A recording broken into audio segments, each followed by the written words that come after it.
Here's the problem most travelers face in Hiroshima. They either spend all their time at the heavy historical sites and miss the incredible natural beauty nearby, or they focus on Miyajima's Instagram-worthy spots and skip the profound educational experience. Today, I'm solving this dilemma with the perfect 2-day itinerary that balances both.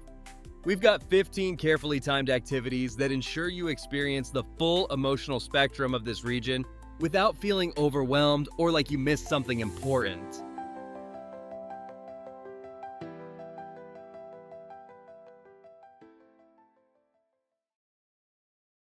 Most people head straight to the atomic bomb dome on their first day in Hiroshima. You're going to do something smarter. Start at the Hiroshima Prefectural Art Museum at 9 a.m. when it opens. This gives you crowd-free access to something most tourists completely miss. The museum houses artwork by atomic bomb survivors. These pieces show you what Hiroshima looked like before August 1945 and how artists processed their trauma through creative expression. Spend your 45 minutes in the contemporary art section where local artists display their personal experiences of that day and its aftermath. These paintings and sculptures give you emotional context that transforms how you'll experience every memorial site afterward. You'll understand the human stories behind the statistics.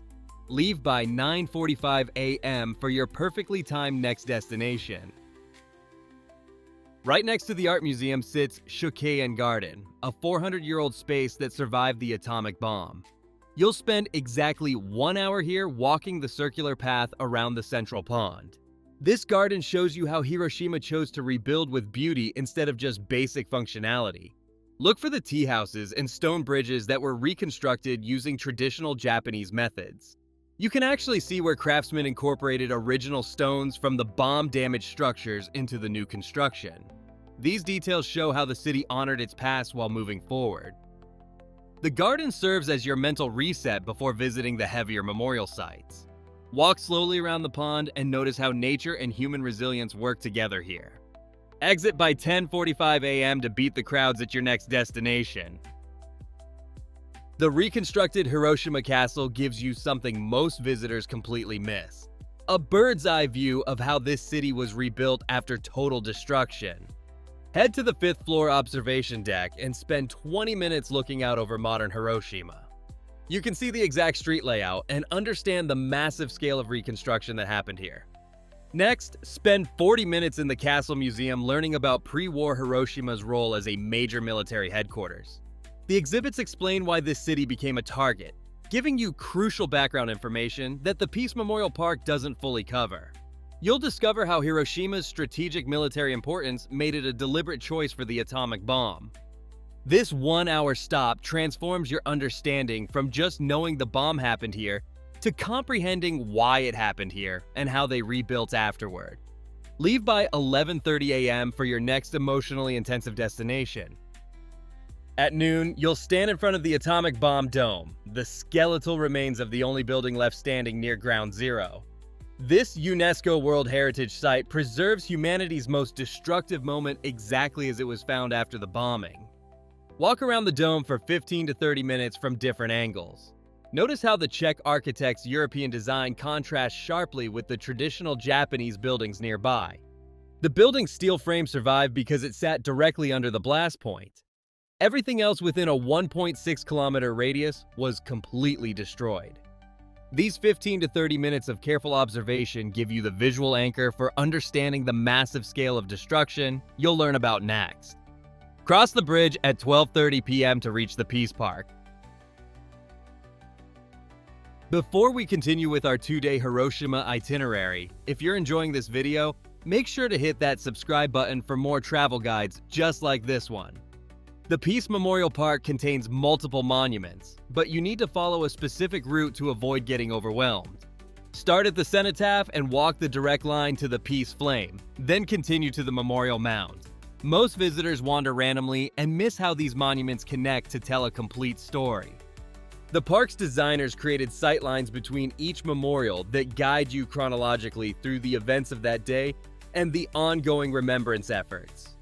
Walk slowly along this main pathway and notice how each monument builds on the previous one's message. The cenotaph honors all victims. The peace flame represents the hope for nuclear disarmament. and the memorial mound holds the ashes of unidentified victims. This focused 1-hour walk gives you the human scale of the tragedy without emotional overload. Head toward the Children's Monument by 1:30 p.m. The Children's Peace Monument tells the story of Sadako Sasaki and her 1,000 paper cranes. You'll see millions of colorful paper cranes from children worldwide displayed in glass cases around the monument. Spend 15 minutes reading the inscriptions and looking at the different messages written on cranes from schools across the globe. Sadako was 2 years old when the bomb dropped. 10 years later, she developed leukemia and started folding paper cranes in her hospital bed. She believed the Japanese legend that folding 1,000 cranes would grant her wish to live. Her story spread after her death and inspired children everywhere to send cranes to Hiroshima. This monument shows how one girl's hope became a worldwide peace movement. Head toward Hondori Street by 1:45 p.m. for a mental break. After 3 hours of intense historical sites, Hondori Shopping Street serves a crucial purpose, showing you how Hiroshima chose to rebuild as a vibrant living city. This covered shopping arcade sits in what was once the destroyed city center, now filled with the sounds and energy of daily Japanese life. Walk the length of the arcade in 45 minutes, stopping to observe how normal commerce and social life flourish where there was once only devastation. You'll see families shopping, teenagers hanging out, and business people grabbing lunch.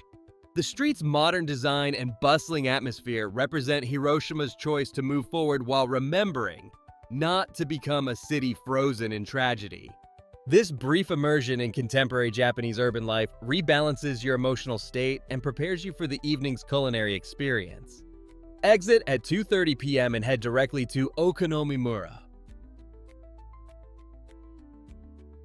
Okonomimura is a 3-story building packed with 25 okonomiyaki stalls that tells Hiroshima's recovery story through food. This place represents how the city rebuilt community through shared meals and local traditions. Choose a stall on the 2nd or 3rd floor and spend 1 hour watching the cooking process while you eat. Hiroshima-style okonomiyaki developed after the war when ingredients were hard to find. The cooks layer yakisoba noodles, cabbage, and other ingredients separately instead of mixing them together like Osaka's version. These cooking techniques came from post-war rationing and fuel conservation needs. Watch how each cook builds the layers on their griddle. The dish connects you directly to Hiroshima's recovery story through taste. Finish by 3:30 p.m. to rest before tomorrow's island adventures. Day 2 starts with a 45-minute train and ferry ride to Miyajima Island at 8:30 a.m. The moment you step off the ferry, you'll meet your welcoming committee, hundreds of sacred deer roaming freely around the terminal area. These deer aren't just photo opportunities. They're considered messengers of the Shinto gods and have lived on this island for over 1,000 years. Spend your first 20 minutes interacting with these gentle animals near the ferry dock. Learn the proper way to bow before approaching them and how to offer special deer crackers available from local vendors. The deer population changes with the seasons and their behavior shifts based on how many tourists feed them daily. This peaceful animal encounter completely shifts your mindset from yesterday's heavy historical focus to today's natural and spiritual island experiences. Head toward the shopping street by 9:15 a.m. Miyajima Omotesando Shopping Street runs from the ferry terminal straight to Itsukushima Shrine.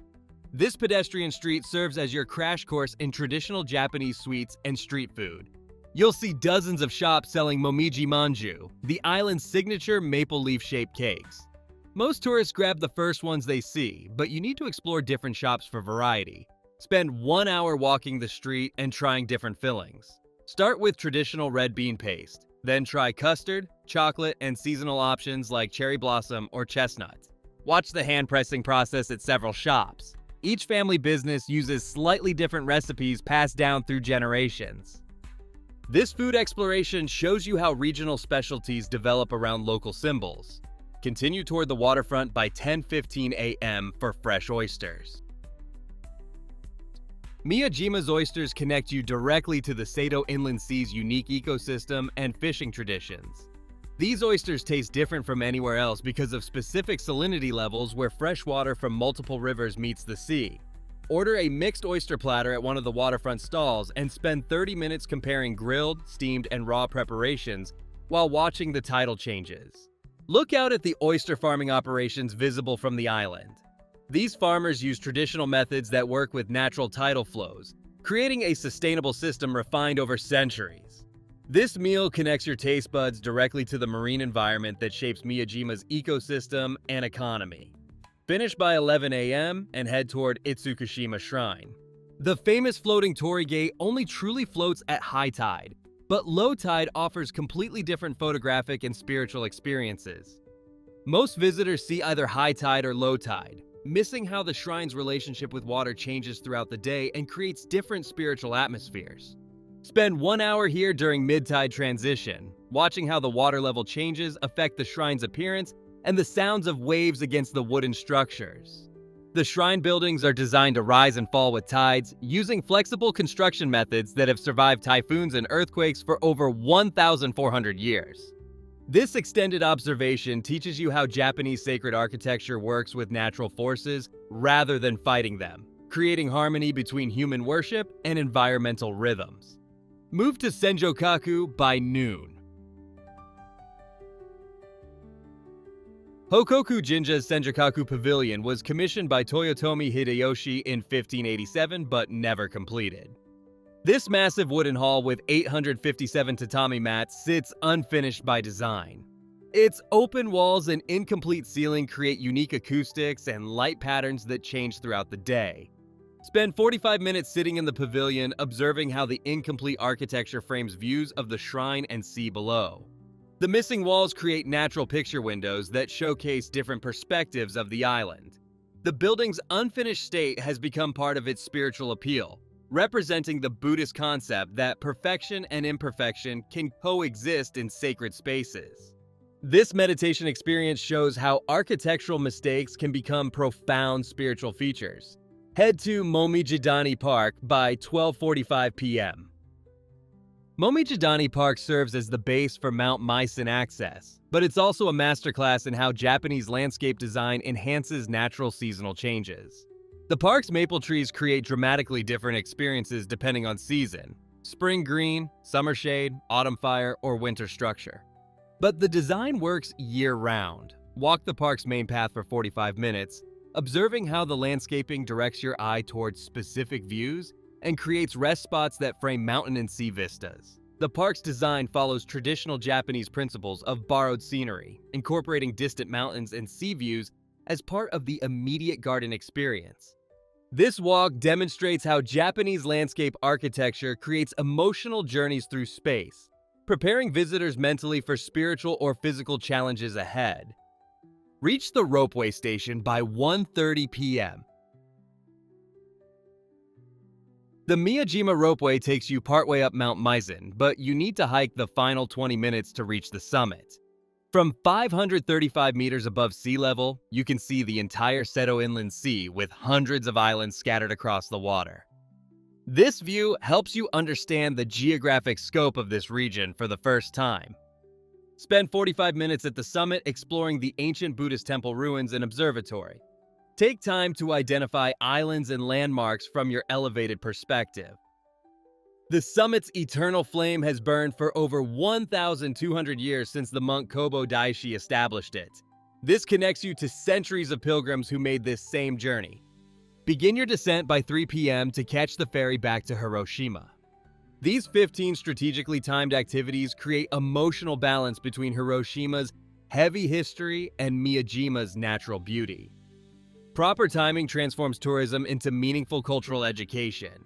Follow this exact sequence rather than random exploration. The intellectual demands of day 1 and physical challenges of day 2 create the complete Hiroshima experience. Mastering this 48-hour itinerary proves you can handle any complex travel destination by respecting both its tragic history and ongoing cultural vitality. You've experienced how careful planning lets you honor the past while celebrating present-day resilience. If this itinerary helped you plan your trip, hit that like button and subscribe for more detailed travel guides. Comment below about which stop you're most excited to visit.